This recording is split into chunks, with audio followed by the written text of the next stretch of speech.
আমার না মন থেকে যেটা ইচ্ছে করে আমি কিন্তু সেই কাজটাই করে থাকি। তবে আমি এমন কোনো কাজ করি না যেটা আমার মান সম্মানে দাগ পড়ে। আমি বরাবরই ফটো আর ভিডিও করতে কিন্তু একটু বেশি ভালোবাসি। এতে যদি আমাকে কেউ খারাপ ভাবে তাতে আমার কোনো যায় আসে না। সেদিন আমাদের ছিল একটা শ্যুট, তাই নয়না আর আমি দুজনে মিলে কিন্তু সুন্দর করে রেডি হয়ে বাড়ি থেকে বেরিয়ে গেছি। তখন বিকেল প্রায় 3:30। লোকেশন বাড়ি থেকে একদমই কাছে ছিল। তাও কেন জানি না দুজনেরই খুব লজ্জা লাগছিল যে বাজারের ওপর দিয়ে এরম সুন্দর করে সেজেগুজে মেকআপ শেকআপ করে যাব, সবাই হাঁ করে তাকিয়ে তাকিয়ে দেখবে। তার থেকে ভালো চলো টোটো করে চলে যাই। তো টোটো করে কিন্তু আমরা চলে এসেছি। আর আমাদের দুজনের লুকটা কেমন লাগছে তোমরা জানিও তো। ওই কথাই আছে না, শাড়িতেই নারী। সত্যি শাড়ি পরলে কিন্তু অদ্ভুত একটা সুন্দর লাগে। সে হোক না 200 টাকা শাড়ি বা 1000 টাকা শাড়ি, শাড়ি মানেই সুন্দর। এখানে কিন্তু আমাদের একটা শ্যুট ছিল একটা দোকানে, তো এখানে আমার একটা কানের দুলও পছন্দ হয়ে গেছে, তো কানের দুলটাও কিন্তু নিয়ে নিলাম।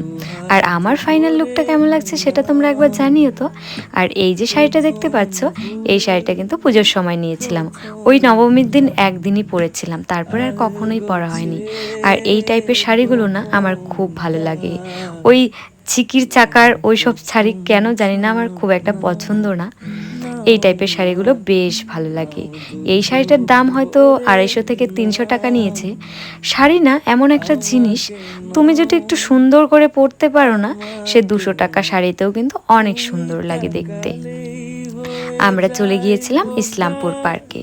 তো এখানেও আমাদের কিছু শ্যুট ছিল, আর নিজের ফোনেও কয়েকটা ভিডিও ক্লিপ নিয়ে রাখছিলাম যে ক্যামেরার ফটো ভিডিওগুলো একটু পেতে পেতে লেট হয়ে যাবে, তার আগেই আমি আমার মোবাইল থেকে কিছু ফটো আর ভিডিও নিয়ে রাখি।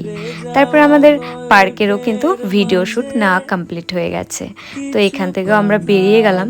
আর লোকজন না একটু সেজে গুজে কোথাও বেরোলো না, হা করে তাকিয়ে থাকে। তারপরে চলে আসলাম আমরা একটা চায়ের দোকানে। এখানেও আমাদের একটা শ্যুট ছিল, তো এখান থেকে আমরা খাচ্ছিলাম চা।